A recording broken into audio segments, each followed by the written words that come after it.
Welcome to Short Term Rental Academy. My name is Trevor, and I'm here to help guide you to success as you navigate through your STR journey. This is episode 2. Today, I'm going to be answering the question of what is co hosting?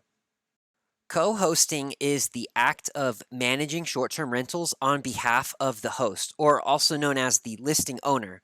Co hosting is done by a co host, which is typically a professional position that's hired to take on the responsibilities and the duties of running the entire STR business. This is done so that the primary host doesn't have to deal with the day to day operations. That can get pretty time consuming. Oftentimes, the owner of a property is busy with other business ventures or other projects, and they don't have the time to be hands on and run the entire short term rental business. So they hire somebody to co host for them and operate on their behalf. It's important to note that a co host does not own the listing, the Superhost status, or receive reviews on their personal account. All of those items stick with the host. This makes it easy for co hosts to be replaceable without the negative side effect of hosts losing the reviews or the Superhost status and things like that. Since co hosting can be time consuming, co hosts are typically compensated in one of two ways for all of the work that they do. The way that you are compensated is entirely up to you and how you do your negotiations for your deals with your clients. The two most common methods are either a flat rate basis or on a percentage basis, where a flat rate compensation would just be a flat rate, consistent amount that is paid per month. The benefit to this is that you have stable income each month, which can help you in the slow season. The second common type of compensation, like I mentioned, is a percentage basis. And a benefit to this compensation method is that you're directly motivated to the success of the listing. So oftentimes owners will see this as a mechanism to ensure that the co-host is doing their very best for them. Because if the listing is unsuccessful and not making money, the co-host is not making money. There's pros and cons to both methods, so you really need to think about those and what fits in best for the type of business that you're trying to run. In our personal business, we actually have clients of each type of compensation method, and that is just dependent on how we negotiated with our clients, what our clients preferred and wanted, and having a mix of the two types of compensations felt like the safest way for us to operate our business. So just think about it and make sure you choose what's best for you. Co-hosting is similar to being a property manager, but not exactly. These terms are used interchangeably often, and technically it's not accurate. So I wanted to take a moment to talk about that. Remember, co-hosting is all about hospitality and taking care of the guest experience. You are in constant communication with guests, giving them recommendations on local attractions, helping them with instructions on the home, and you're resolving conflict with their stay. Traditional property managers don't do that sort of thing at all. Traditional property managers are typically vetting long term rental applicants. They're doing showings of the property. They're advertising and marketing the property online and in person in other forms of media. They're fully managing all the finances of the rental property, including payouts for the owners as well. Those are widely different than what co hosts do. Due to the financial element of property managers and the duties that they perform with the money and doing a payout to the owner, there's regulations in place. And this usually requires that a property manager holds some sort of real estate license recognized by the state that you're operating in. There are no such regulations in place for co-hosts. While co-hosts can do some of the same duties that a property manager performs, the largest difference is that all the financials and the payouts are made from Airbnb or the other listing platforms directly into the host's bank account, not the co-host's bank account. Co-hosts then will typically bill the host for the services that they perform based off of the contract that they negotiate. And they do this, it's very similar to if you had a contractor come out and build a deck on the property. They're going to perform a service and then they're going to invoice for that service. That's very close to what co-hosts do. They perform a service and then they invoice for the services that they performed. The typical duties of a co-host usually include the following, but certainly aren't limited to it. You're going to be doing guest communications, such as check-in messages and booking messages, timely response to inquiries and bookings, conflict resolution with guests. This is going to happen more than you think it will, actually. so be prepared.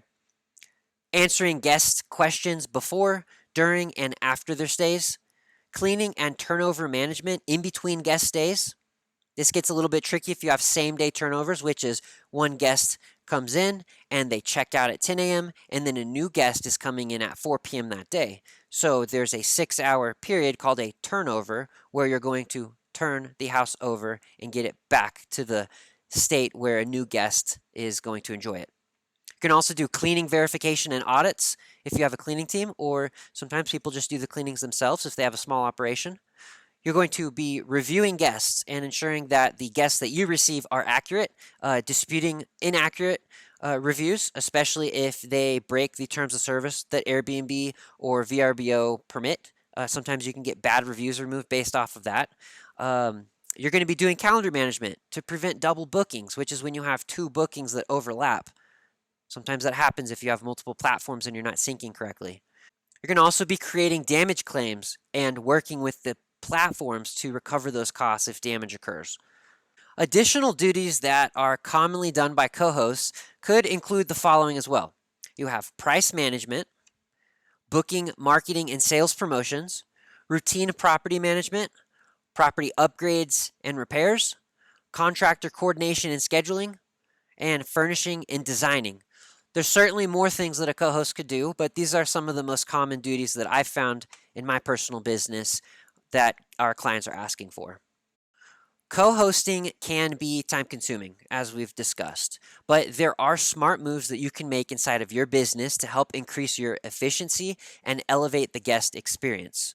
I'll be making future videos to help illustrate all of these topics here with deeper details, but here's some of the examples.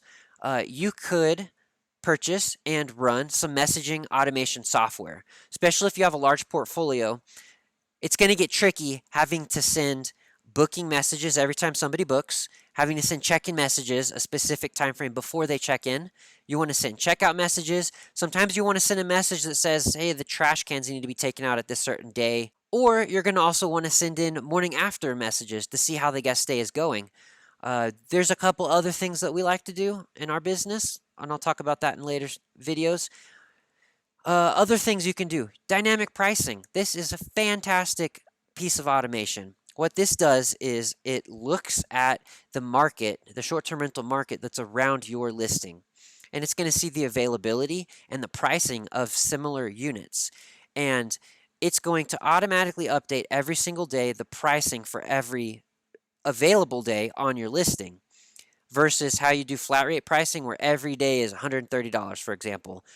You're leaving money on the table if you ever have flat rate pricing, because why couldn't that 130 be 142 or 135 or 150 on the weekends? If you're just doing flat rate baseline pricing across every day for the full month, you are losing money.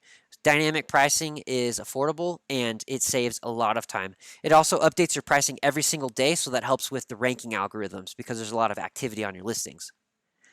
Dynamic pricing also, like I said, looks at the availability of the other listings around you. So let's say there is some type of big concert in your local area and all of the listings are starting to get booked up and you're one of the last ones. Your price is going to increase based off of the availability around you. That is something that you really can't do on your own, especially if you have a larger portfolio and you're managing dozens of houses. Something that has been a game changer for us is cleaning management software. It is tricky if you have lots of houses to manage all of the cleanings. You need to know when all of your cleanings occur. You need to be able to communicate that to your cleaners, and they need to know, they need to have reminders. They need to know when they can start. So cleaning management software will help automate all of that. We have a system that the moment a booking comes in, it's going to create an entry in our calendar. It's going to notify our available cleaners that we've interviewed for that property who have the price that we like. And it's going to tell them, hey, a new cleaning's available. They're going to go in the calendar and they're going to click take it if it works for their schedule. If they don't like the time or it doesn't work for their schedule, they'll just reject it and it goes to the next cleaner. You have a pool of cleaners as primary and a pool of cleaners as secondary, backup cleaners. So typically the ones that we trust the most, we use the most, we make them as our primary. And then we have some backups that we use occasionally in when you're in a jam. We have dozens of houses, so we typically have, sometimes we have 12 cleanings in one day. It really happens. I'm not even exaggerating. And it's just something that you can't do on your own. You have to use cleaners if you're going to scale to have a business that is that large, especially if you're offering same day cleanings, which is certainly something that you're going to do if you're trying to run this as a business. You need to maximize the revenue for your clients. So if you have 12 same day cleanings on the same day, you need to have a good team and you need to have people that you rely on, because it just takes one broken car or one person no showing to really change how your day was about to go. And you just need to be on top of it and be ready for everything. And a last thing that I wanted to mention is, if you're standardizing the processes inside of your business, that's going to help you a lot. You really want to minimize the amount of fire drills, so to speak, that occur. So if you're having the same problem repeat over and over in your business, you need to think about that and find the root cause. Something that we did early on was we had lock boxes on these houses so that guests can show up 24/7 anytime they want, put the code in and get the key. A problem, though, happened once where the lockbox jammed, and it jammed in the middle of the night. The guests had no way to get into the home, so they had to call. Luckily, I was awake. I answered and I rushed over there, and I was able to open the door for them with the backup key.